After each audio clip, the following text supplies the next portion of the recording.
Hello, and welcome to the Martin County Superintendent Search Meet the Candidates evening.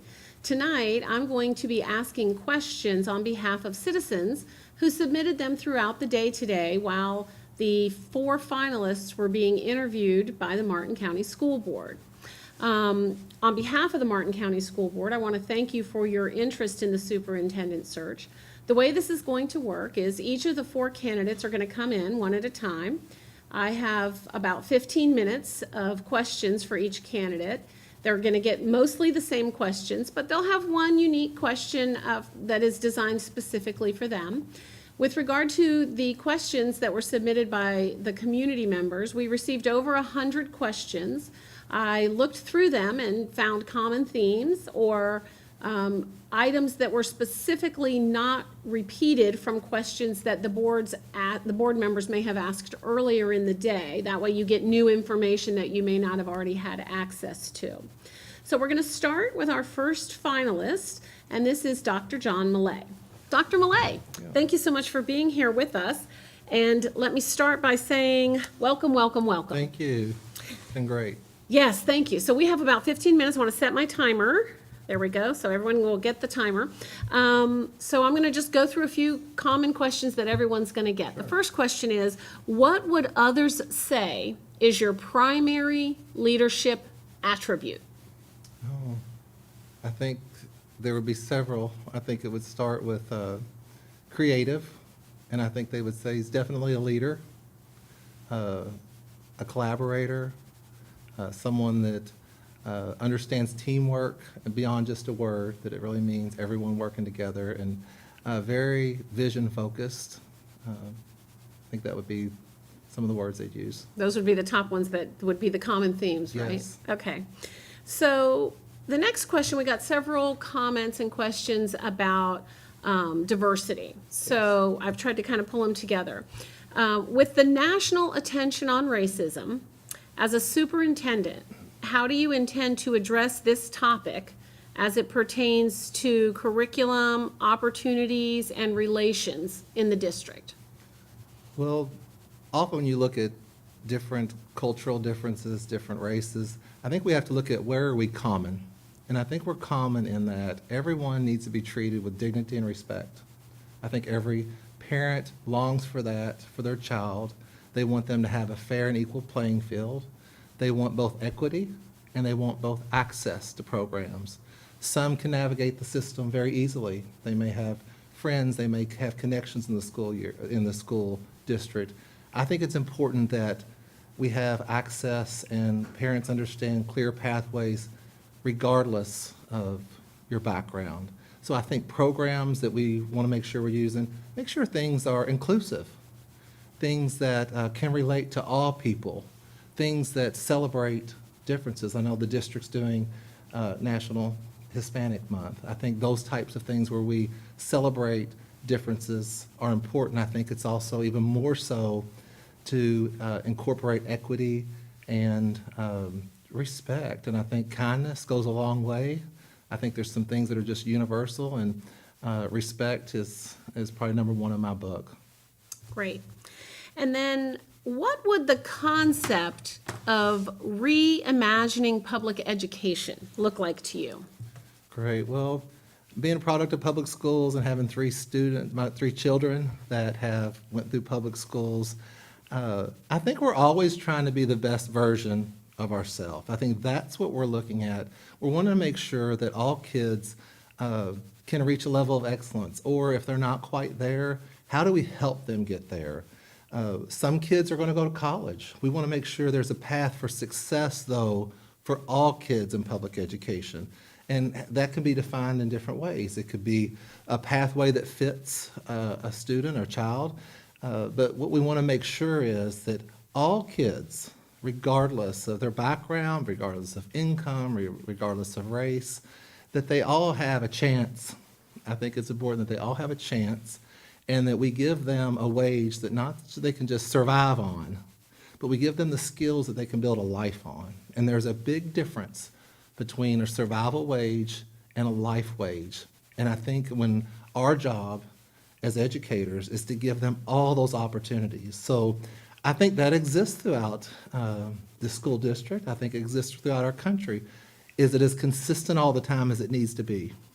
I think that's where the disconnect could be. We have to make sure it's consistent in every area, and that it doesn't just add up for some. We have to make sure it adds up for all. So when I think about reinventing, I think of maybe not changing everything, just maybe finding those things that work and doing them better, doing them more consistently, following through for everyone. Okay. So what excites you most about the future of public education, and how do you envision Martin County being a part of that? Even in the midst of crisis, there's spots of joy. There's things that are happening. For instance, I know how hard the teachers across this country are working. I know how hard the teachers of Martin County are working. Some are doing virtual options that they never thought they would do a year ago. So I think what's exciting is we're being challenged and we're meeting the challenge. We have a long way to go. We're not there yet. But it's preparing us for the next step, because I truly do believe there will be a new normal, and this will pass to a large degree. But we know there will be things like this in the future. And as long as we keep changing and we give the teachers the tools and the support and the encouragement that they need, I think we'll remain successful. And I think in this school district, I think those things are happening. We need to make sure it remains a priority.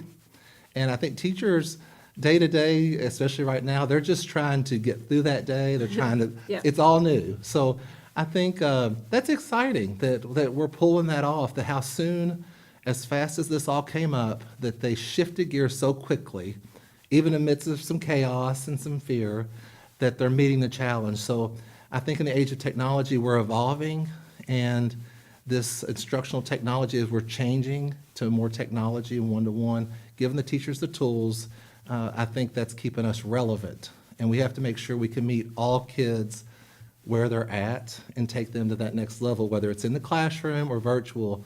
Parents all know they want the very best education for their child. Okay. How have you empowered school and district leaders in the past? I think there's several ways. I think one, you lead by example. You make sure you have high expectations, and you hire great quality people, and you trust them. Sometimes even through our mistakes and our failures, we learn a lot. So I think how I've empowered maybe is when people have met that challenge, giving them that pat on the back, giving them that encouragement, thanking them. Thank you might be an old term, sounds cliche, just thank someone, but it goes a long way. So I think that's really important. And I think sometimes making sure that sometimes we box people in.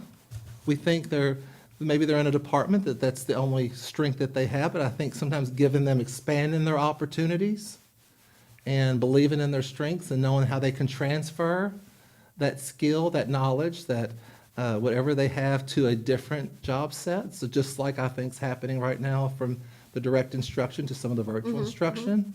But if you believe it, I think you can achieve it. And I think those types of things are powerful. I think other ways that I've empowered is sometimes given some of John Maxwell's work, for example, the 21 Laws of Irrefutable Leadership. Sometimes you do need to bring in something that you study, that you learn, that you grow together. So I think when you're working and you're growing with them and you're sharing that leadership, so yes, I will do my very best to lead this district, but it's a shared process, just like the management. The district's growing, it's going to continue to grow. That's a good thing. But we have to empower people that we can do this and we do it together. So it's not just what John Malay's doing, it's what our team is doing. And you keep that team diverse, and you make sure that you're giving giving them compliments for success, and also giving them advice on ways we can improve, because if you want someone to improve, you have to make sure they know maybe some areas that they can grow. So how you coach them, how you mentor, how you build people up, I think that's an interesting way, an important way to make sure you're empowering them. All right. So aside from academics, aside from academics, what are the top 3 strengths you've observed in this school district, and how would you continue building these areas? Well, I told the board, academics is so important, but I also said there's also other measures of our success. And I think there's those tangible things that are important that you see, but there's those intangible things. There's that hard work so I guess that would be one. There are so many great things, I have no doubt, that are going on behind the scenes in this district that we know nothing about. There's the teachers that are staying late, that are giving their weekends. There's the administrators that are going in and learning things off the clock, off the time. So I think those types of things are truly important. I know there's been so much success, like the Environmental Center. I think that, of course, lends to academic, but it leads to interest as well for kids. So I think those types of events, athletics, athletics are important. Those types of extracurricular and co-curricular things, also like band, music, those are things that I think are strong here. They're tethers that help kids feel connected to school. So I think the more ways we can connect kids beyond academics, that they feel this school works for them, they feel successful, I think the more successful they're going to be. I think a huge strength of the district is parent support. I think parent support. I noticed the drop-offs are really full, which means parents want their kids in the schools, and they don't mind waiting in line to pick them up. I know they're willing to make that sacrifice. So just some of the things I've learned about the number of hours and volunteer hours, I think that's very important. So all that, the faith-based organizations, the community support with fundraising, it's not just some of the donations that are given, it's the support and the sponsorship and just the community. Just in the recent, for instance, when they had to do the tax levy, they believe in their schools. They value education. So you really can't put a price on that. I know it was quantified in the great works they're doing, the construction projects and those things for the kids in the school district, but those are just a few of the things, but there's so many more things that we never know. All right, so I'm going to go to a unique question for you. So Okay. this is the question that nobody else gets. Okay. So you are here interviewing with 3 other candidates who have spent their careers in the Florida system, as you know.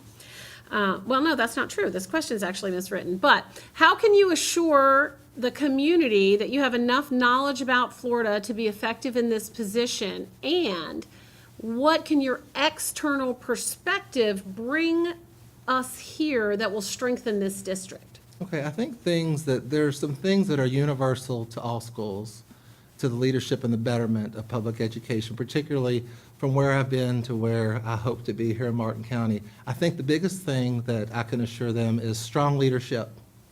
It's transferred no matter where you are at. Everyone responds and needs strong, focused, positive leadership. So I think that is something that transfers easily and it responds anywhere, no matter where you're at. I think that will have a great benefit. I think the knowledge, for instance, I've been adjunct faculty for over 15 years in Kentucky at university, the university level, and I've taught the superintendency coursework for many, many years. I've taught principal coursework for many, many years. And when I have taught that coursework, it's about the American public school superintendent. So we never just taught that for one state. It's how we look. It's what happens on the coastal states and the big urban areas, how that shapes education. So I've studied districts throughout this country. Florida's a leader. I was going to say, They've been a I hate leader a to long ask time. what you teach them about Florida. Yes, but we learn, just like the superintendency in Kentucky, it's board appointed, always been that way. Here it's been elected and now it's changed into that board appointed model. So those types of things I bring to the equation. When I've looked at all the Martin County policies, I've looked at statutes and those types of things, and there are just way more similarities. I'm a strong fiscal manager of that, so I'm going to treat the money and the resources of this district like I would my personal. We make sure that we give teachers what they need. We make sure the community is involved. We have business partnerships to make sure kids will have the job skills they need to serve businesses. I think all those things transfer directly. The rest and some of the minute details, I would say, assessments can change year to year in all states. Whatever it And many is. times do. That it is. And no matter what it changes, no matter, it's changed a half dozen times in the last 10, 12 years in Kentucky, we meet that challenge, just like that happens here. So I've learned, I'm a voracious reader. So I've been learning exactly how that assessment works and how the grading system works, how those cut points work. I've looked at the finance. Florida has FE, FP. We had SEEK. So Okay. they're 99% similar. There are some major variances, some variances, but not too many. And then they have a red book. We have a red book. So Oh my gosh, you even know about the Red Book. right. Oh, yeah, I've looked at that. And I've looked at the policies closely The on how finance school people are boards. going to be impressed with that. Yeah. Well, I've looked at how the school board policies and the community involvement. I looked at the community policies, the last set of policies. Way more similar than different. So I'm excited to be able to come In here. 30 seconds. Yes. What will you bring from the outside perspective that can help Martin County? I think sometimes an outside pair of eyes. I think sometimes even when things are very good, and they are very good here, there's a lot of great things going on. Sometimes, though, we can kind of go to that next level. Sometimes just a fresh perspective, someone looking at regulations kind of for the first time, when you look at it, and you might bring a different perspective of what we can do. So I just think a fresh pair of eyes, a creative pair of eyes, and just being some new energy. I applaud the board's effort, the previous superintendent. They've worked so hard, and they've got us to this level now. That's set the stage to go to the next level. So I'm always about betterment, setting that bar of excellence. So I'm going to do whatever it takes to work with our teachers, to work with all the support staff, the community, the parents, and our kids to grow. Outstanding. Well, thank you so much for your time. Good luck tomorrow in your Thank you. one-on-one interviews. Thank you. And if you'll stay with us, we're going to get the next finalist in here for the next round of questions. If you have any feedback to provide on Dr. Malay or any of the finalists, if you'll go to martinschools.org, in the bottom right-hand corner, there's a little exclamation point button, and you'll click that. It will take you to a link, and you can provide whatever feedback you'd like to give to the board members prior to their making this big decision, which will occur next week on Tuesday. So stay with us.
And thank you for staying with us. I'm not quite sure that I even introduced myself during the last segment, so let me just say I'm Andrea Messina, the Executive Director of the Florida School Boards Association, and we are honored and privileged to work with the School Board of Martin County during their superintendent search.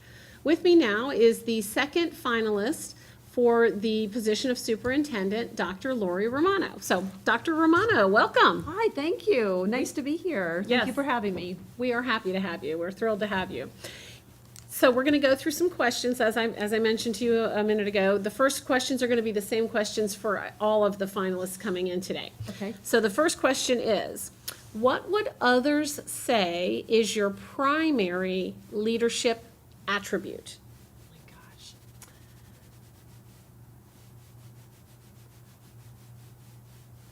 Others would say that my leadership attribute is integrity. Integrity. I lead with integrity. Okay, and how would that manifest itself? So, I think that people know, and that I've taught the leaders that I support about you have to know what you stand for, and you have a set of principles and values for which you function, and those came from not only you growing up, but what you committed to as an educator and as a leader, and taking on the responsibility of leading a school district. And so people would see that in decision-making, in relationship building, that my actions matched my words, and they would see those types of things coming from my value system. Okay. So, we got a number of questions on diversity. Okay, so with the national attention on racism, as a superintendent, how do you intend to address this topic as it pertains to curriculum, opportunities, and relations in the school district? I think it's a great question, and I'm glad somebody asked it. I think Lots of people asked it. yeah, I think it's a really important question that needs to be asked and that we need to have conversations around. I would start out by trying to understand what that means for Martin County, first and foremost. And then I would really like to put some type of committee in place to really study what that issue is, and to be able to take information from the community about what they believe needs to happen in our community.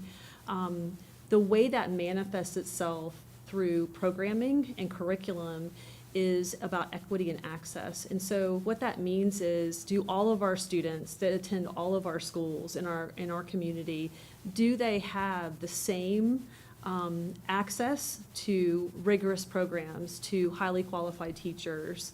And I also think as a community, and this would be a conversation to have with the board around how do we address diversity and the racial inequities that do exist, and having those hard conversations together as a leadership team to really set in motion what we would like to do and how to involve others in having those conversations, because that conversation just isn't an educational institution Right. conversation. That's a Right. community conversation that involves everybody. And one of the initiatives that we were heavily involved with was around equity when I was in Hernando County.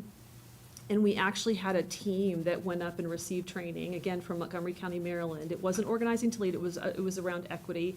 And what that training did was it started at the very basic level of helping people to understand how they came to the table, what their own personal biases or experiences were.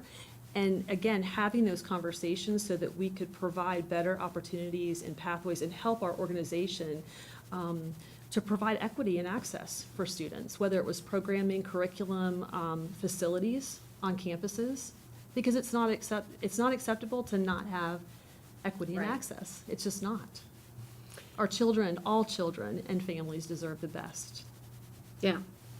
What would the concept of reimagining public education look like to you? Oh my gosh. So in Pasco County, we have a process called Design Team. And it's really a place where people can come together, educators, people from the community, a parent, administrators, and we can have these conversations around reimagining public education. And so, you know, students shouldn't have to power down, if you will, when they walk or drive up to our schoolhouse doors. Our educational institutions should be places of innovation, design thinking, places where students can come and problem solve, build prototypes of things, and really innovate, especially around your STEM fields. So I would envision a similar process of a design type of team where you could pull a group of people together that were very interested in saying, what does public education look like for our community now, in 3 years, in 5 years, in 10 years, and really trying to imagine or reimagine that. And, you know, what's interesting about that conversation is technology moves so quickly that imagining that, what it would look like 10 years from now may be really, really difficult. I mean, there are jobs, you'll hear people say this all the time, and there are jobs that don't even exist yet that our That's right. that our children will have, you know, so I would envision that type of process. Okay. So what excites you most about the future of public education, and how do you envision Martin County being a part of that? So what excites me most about public education is that we now, as a society, have access to lots of data that we can use to drive better instruction and very personalized instruction. That really excites me because each individual student comes to us with lots of different unique capabilities and strengths.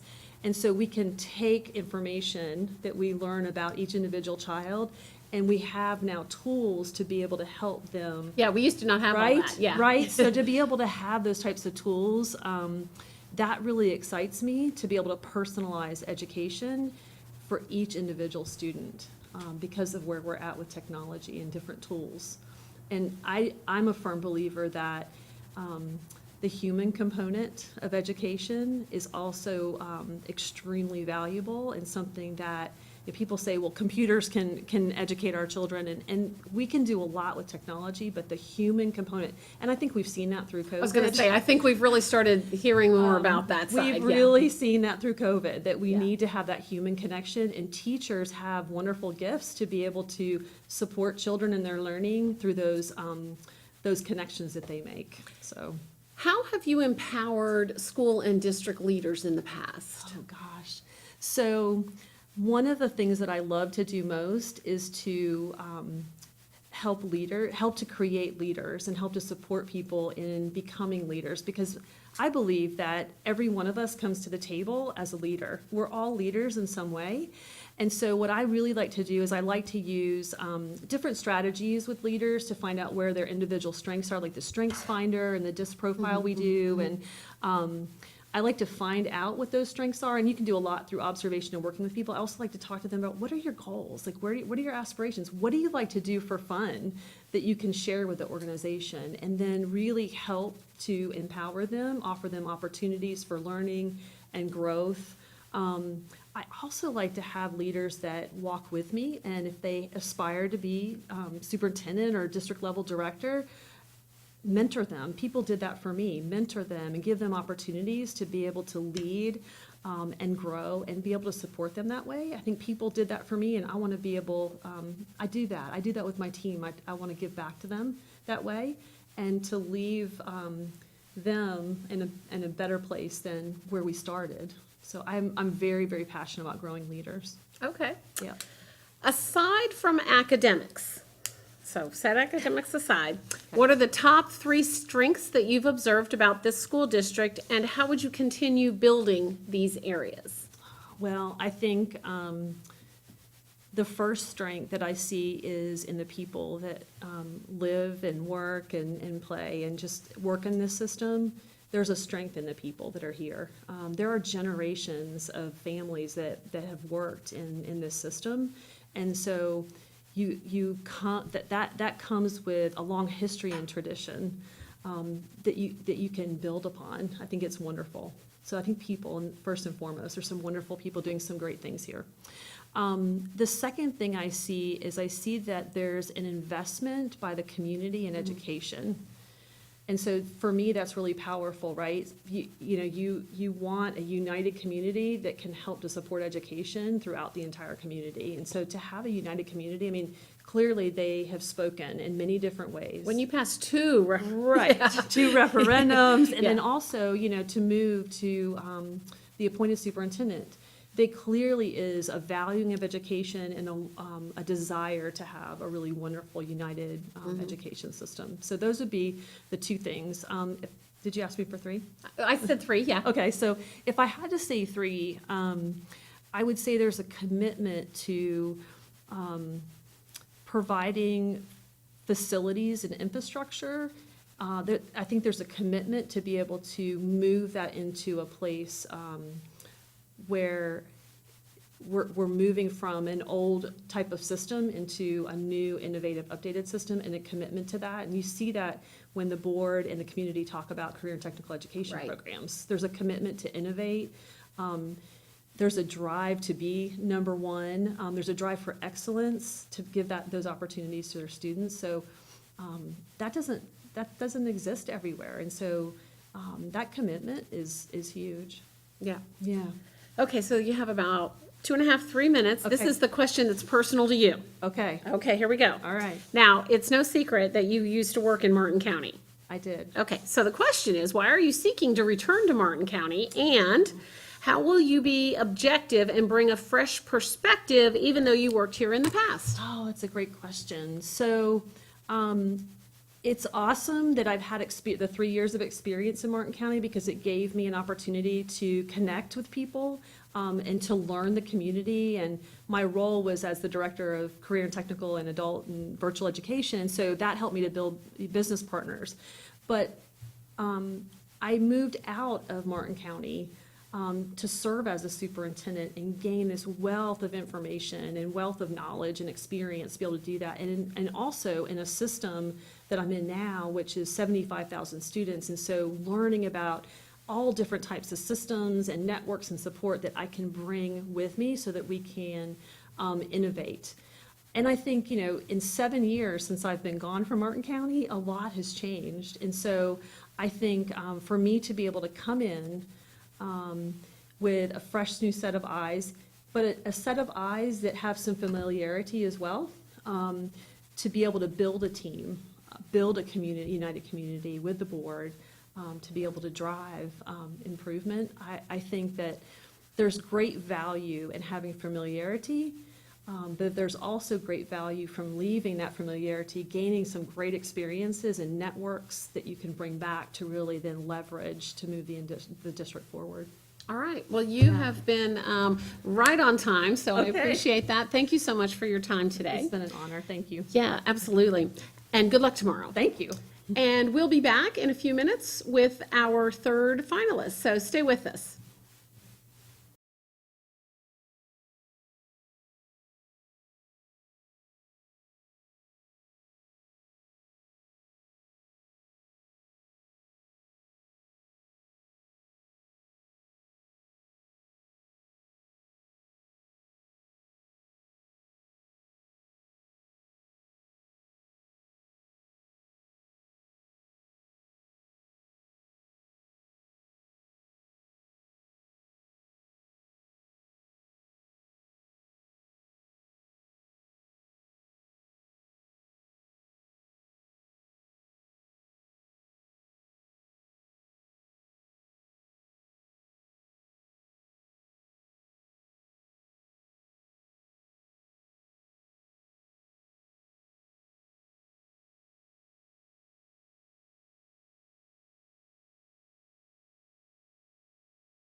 Thank you for staying with us. With me now is Dr. Peter Licata. Dr. Licata, thank you so much. Thank you. We are thrilled to have you here. It's good to be here. Now, I will tell you that over 100 people submitted questions. Okay. So we've got a number of them, as I have done in the past. We've got common themes, and then there'll be a unique question for you. Okay. So the first question is, what would others say, not you, what would others say, is your primary leadership attribute? Collaboration. I believe that catastrophic decisions are made in silos. And as a leader, you have to surround yourself with people that are going to give you the best answer, not the answer you want to hear. And I am known for surrounding myself with people that may disagree with some of my decisions only because you have to see others' perspectives. And I feel like when you have a group of diverse thinking folks in that group, it comes across as finding the best solution and what's best for children. So if you were to say, and if they were to say anything, it would be collaboration, because I'm the first one to ask, how do you feel about this? What do you see as a solution? Because it's important that everyone is safe when they're in that collaborative mode, but also that they're allowed to have that differing opinion. And let's work together to make sure we get the best decision. Okay. So a number of questions came into us on the topic of diversity. So we want to ask a question related to that. With the national attention on racism, as a superintendent, how do you intend to address this topic as it pertains to curriculum, opportunities, and relations in the school district? I think the current climate has given us an opportunity to correct an institution that we relied on. Education, public education is phenomenal. You know, in this country, we have provided it for all, and we rely on it to be a phenomenal place for folks to learn. But what we're starting to see is it's a great institution for most, but not for all. And this is our opportunity to self-correct. We understand that there is racism in the world, and we have the ability in a classroom, as teachers, as educators, to fix it first.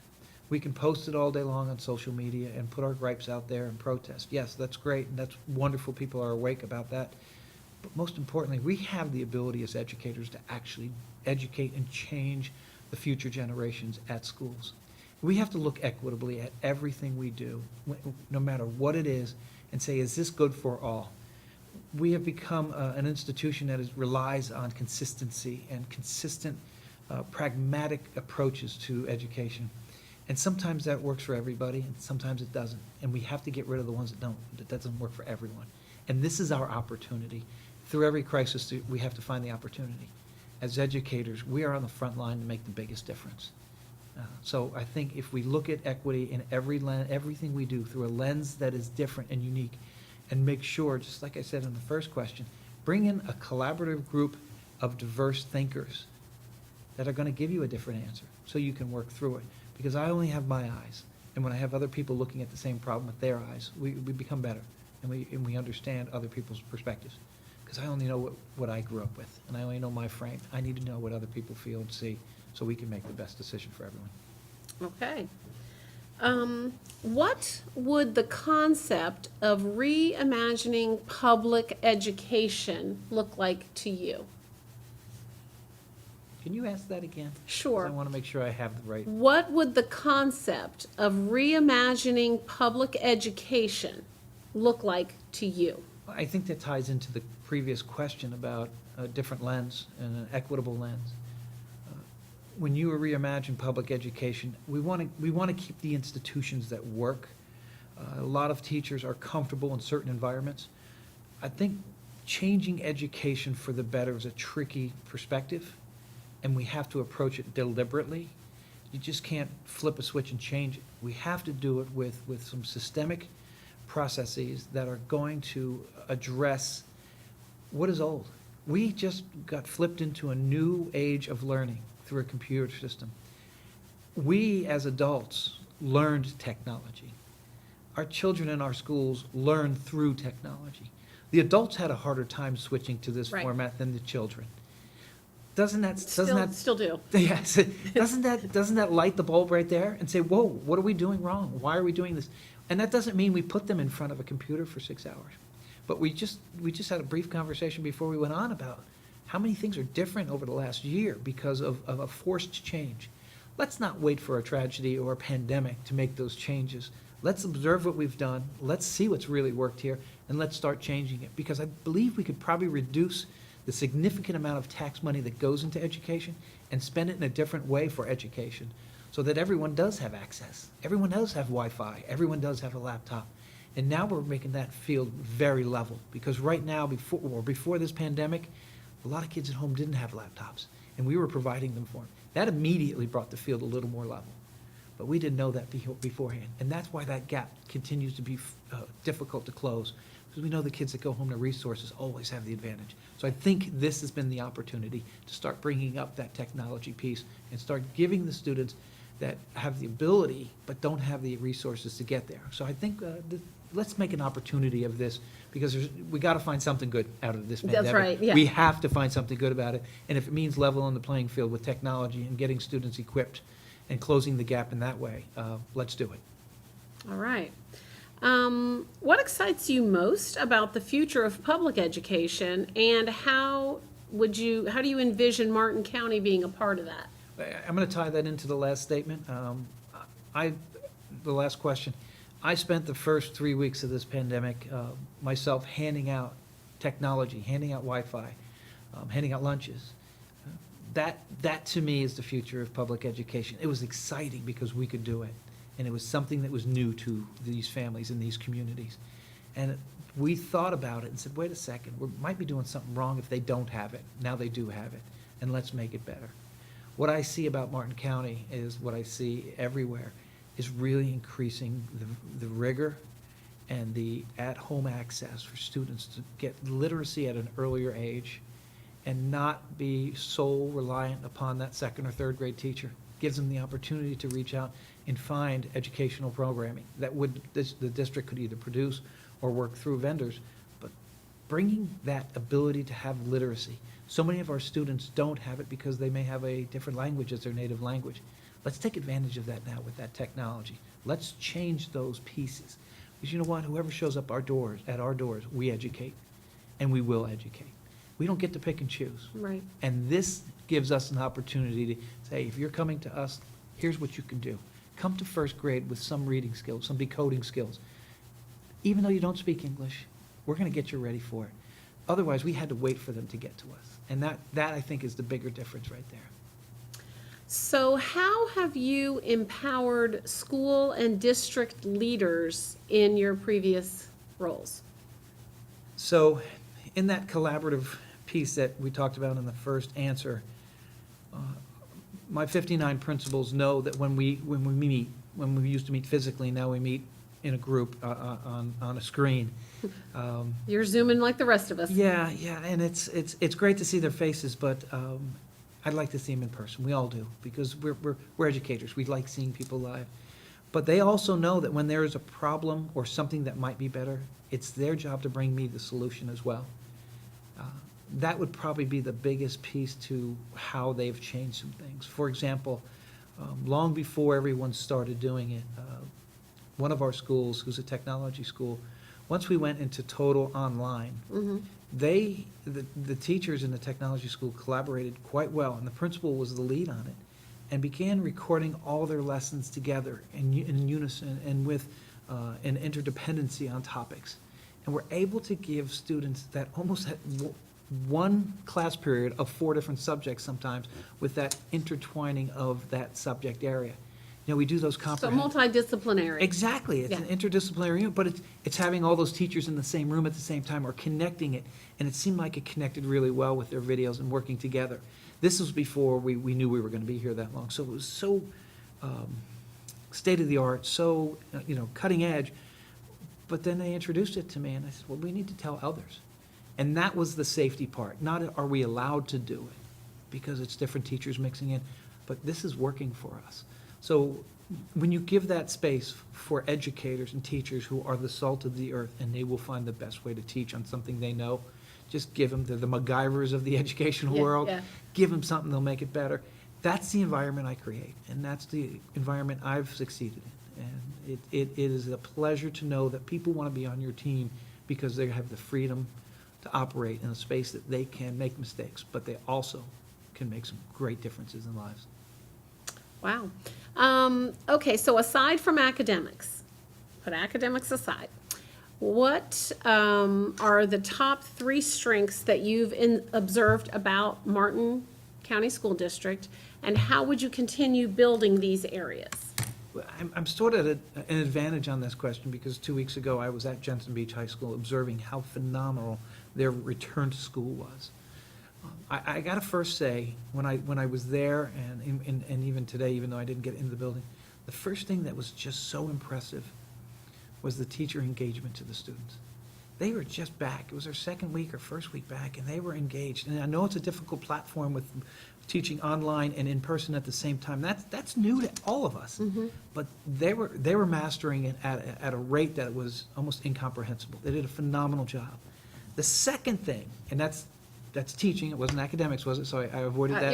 You're thin I'm on ice, the but edge. you're close but not there. The other thing I noticed, are the children.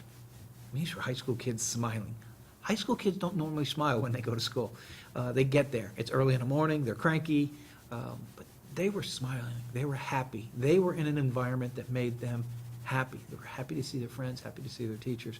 The culture and the climate was something that jumped out at me right away. No one was not, every child was doing what they were supposed to. The third thing I said today, I saw today was, I'm just so impressed with the facilities. The facilities are so well maintained, and the few schools that we visited are very old. And growing up in this area, I remember those schools when they were new, or back then, or even old back then. They're being replaced through the taxpayers here that were so gracious to go ahead and pass some referendums, and they're ready to be replaced. But other than that, I saw some phenomenal, beautiful campuses. Martin County High looks amazing compared to when I saw it when it was 25, 30 years ago. So it's impressive. So the facilities are top-notch. And then having a view of the new district building was wonderful. It really was nice. So I would say that the teacher skill set, the students in their culture and their climate of the school was phenomenal. And the facilities were very impressive, very, very impressive. Okay, so you have a little over 2 minutes. Okay. This is the question that's unique to you. Okay, so you come from a much larger district. How will you leverage your experiences from that larger district to benefit Martin County? I think coming from a larger district, and there's 2 pieces to this. We're 190,000 kids, roughly, give or take, strong district-wide. My region is roughly 65,000 kids, which is still enormous. 18,000 here. One thing you do know in a large district is your decision has an incredibly large ripple effect. It is not a pebble in a pond. It's a meteorite hitting an ocean. I mean, it's mammoth. So as you see that, you are very careful, deliberate, and again, collaborative in your decisions, so you're not making them in isolation. Because when you have 190,000 students, one decision could be really good for half of them. It's really bad for the other half.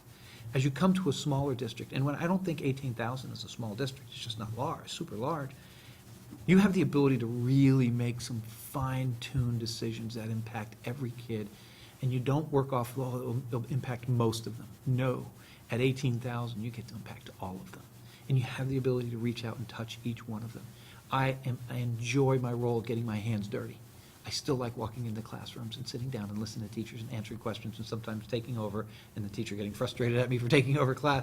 But I like getting my hands dirty. With 18,000, I can get my hands dirty and know these children's names. I can know these teachers' names. And I can know I certainly will know the principals' names. And I get to enjoy some great teaching and some great culture in a district that's not massive, but still large. Well, thank you so much for your time. Good luck tomorrow. Thank you. And we'll be right back with our 4th and final finalists interview.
And now we have our fourth and final finalist for the position of Superintendent of Martin County Schools, Dr. Michael Dunsmore. Dr. Dunsmore, thanks for being with us. Thank you for having me. We are thrilled to have you, so happy to see you sitting here. As I mentioned to you briefly, the questions were pulled from community members. They submitted them. So the first question is, what would others say is your primary leadership attribute? I think relationship developing. I trust my staff. I give them opportunities to take leadership roles. I listen to their ideas. Basically give them an opportunity. It's okay to go out there and take some chances, that I support their ideas. And if they don't work, then, we'll step back and relook at what we're trying to achieve and come up with an alternate plan. I think most of my colleagues will tell me I'm relatively easygoing, will jump in and don't ask anybody to do anything that I wouldn't do myself. But when it comes time to roll up your sleeves and get the job done, I'm going to be there to do it. Great. This next question, the theme of the next question, we had multiple questions about, and it's diversity. Okay. So with the national attention on racism, as a superintendent, how do you intend to address this topic as it pertains to curriculum, opportunities, and relations in the district?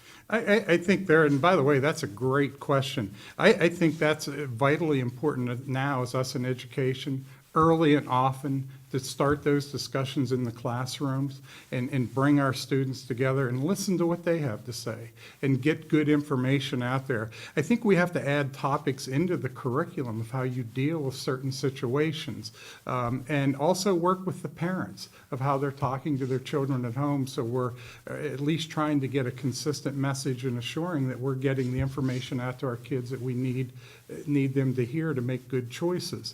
I think far too often we've stood up and we've preached and preached and preached to kids to get grades, but we need to listen to them and how they're interpreting what's going on.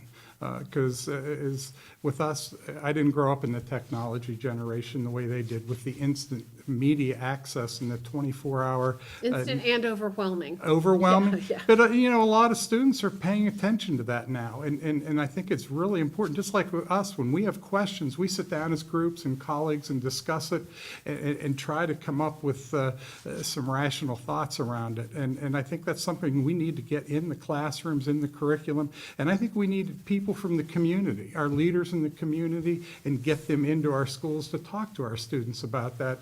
What's good citizenship, and how do you get your voice heard, and how do you make sure people are hearing what you have to say? Okay. What would the concept of reimagining public education look like to you? I think the next 10 years in public education are going to just be absolutely exciting. I think for far too long, we've come up through public education, we've always done it the way we've always done it, and that's the way we're going to continue to do it. Until last March. Until last March. And so now, with the shutdowns and the forcing to get home, the homeschooling and being all digital, we need to look at how we're teaching our students, because how kids today are learning isn't how I was taught.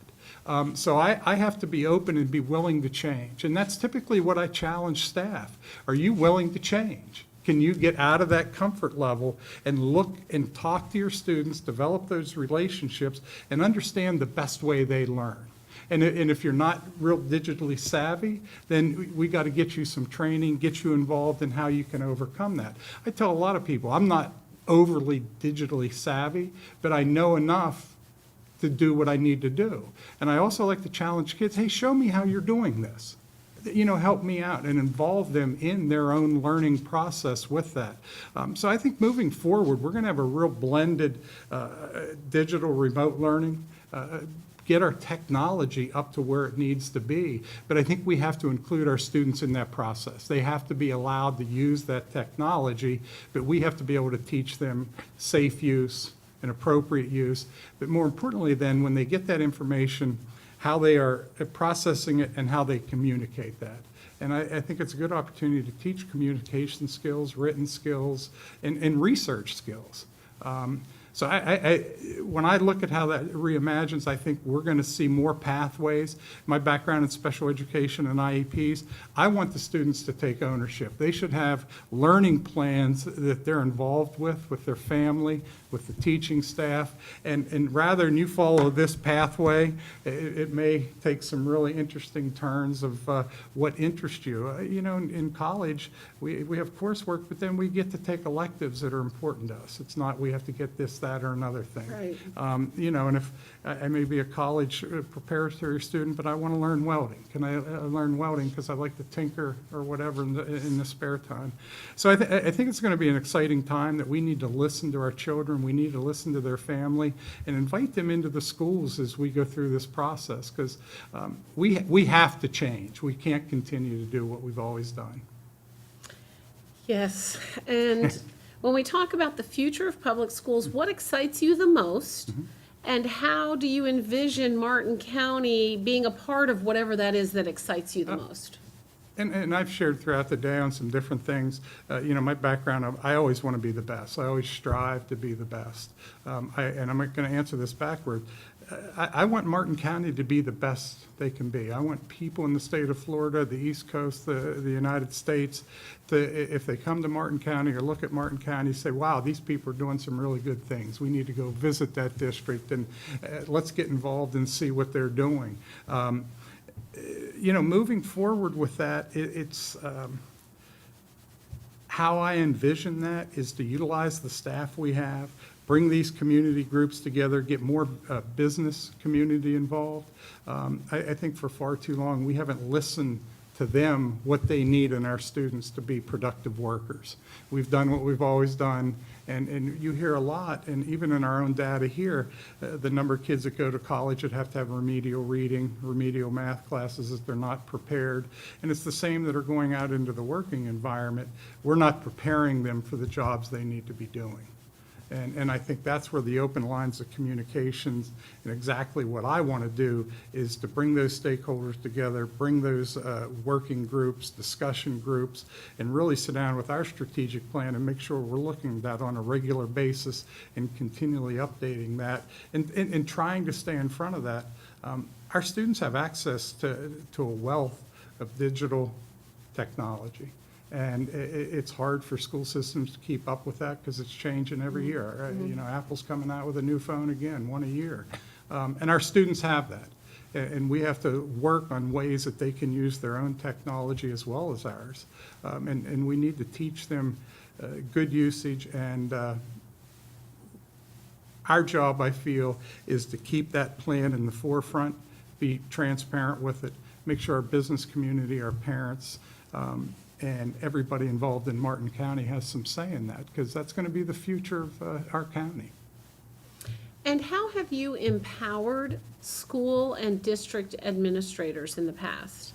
District leaders, let me say leaders, I didn't mean to say administrators. How have you empowered school and district leaders? I love to give my leadership team and my principals, when we have committee meetings, and assign them the leadership role. This is going to be your working group. You take charge.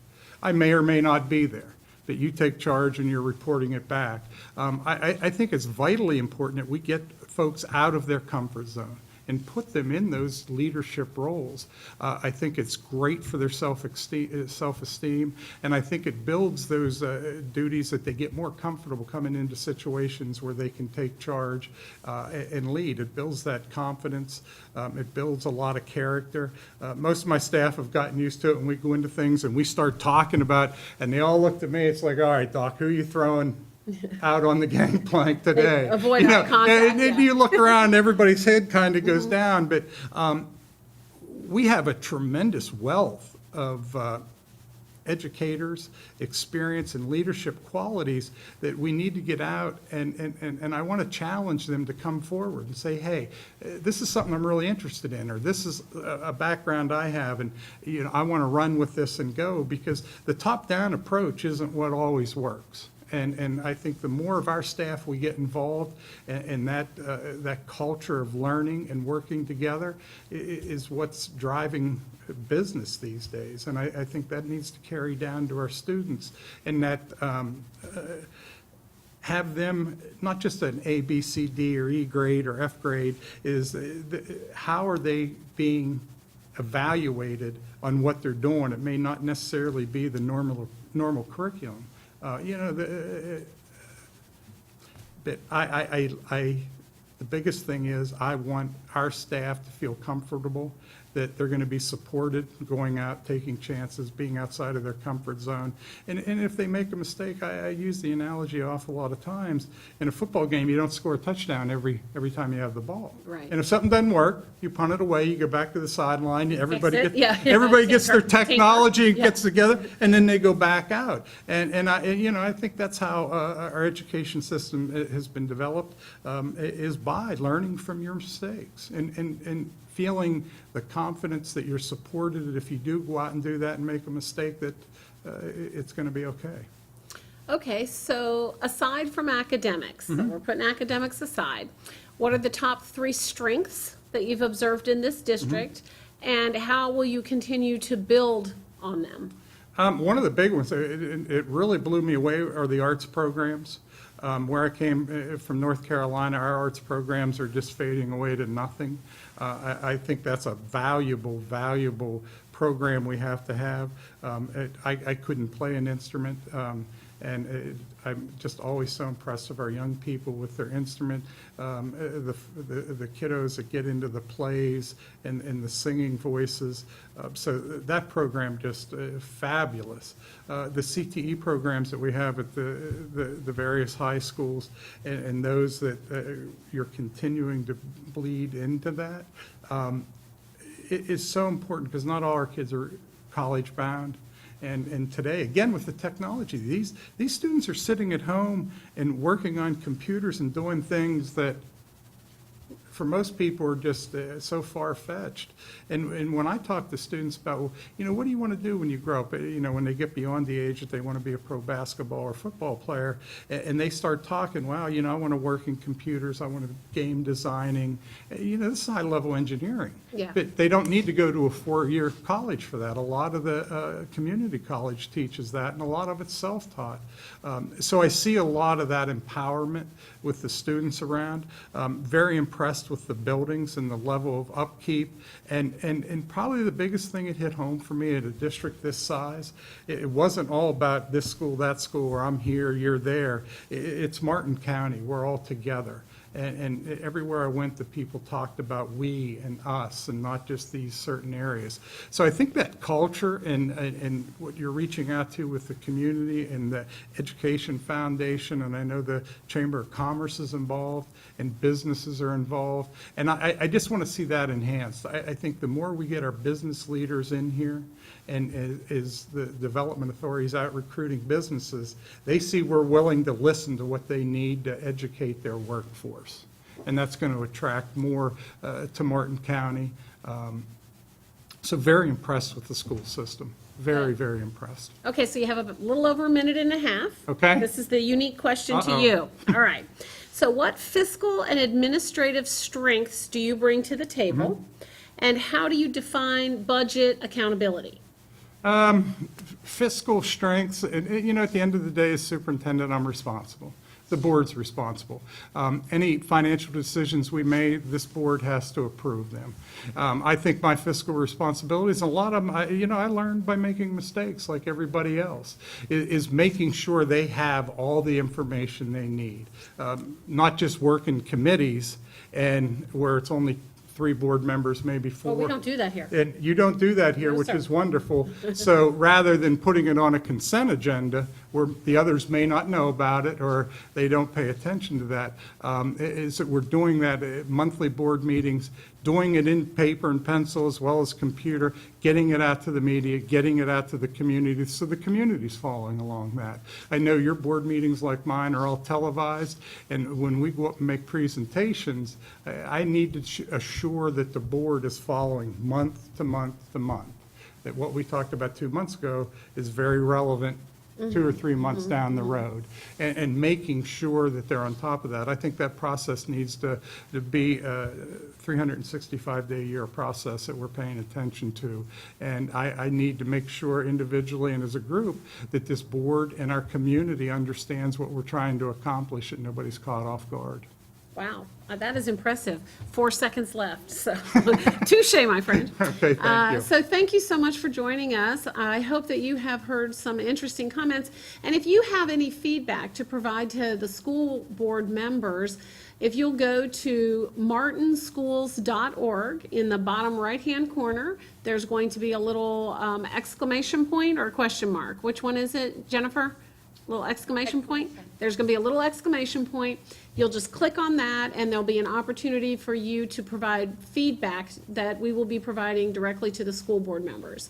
The board is going to be interviewing tomorrow, one-on-one with each of the candidates. So each candidate is lucky enough to have 5 hours of interviews, and the board members will be 4 hours of interviews. And then Tuesday, at the board meeting scheduled for 5 p.m., the board is going to be discussing the finalists and the next superintendent. So thank you so much for your interest tonight and your interest in Martin County Public Schools.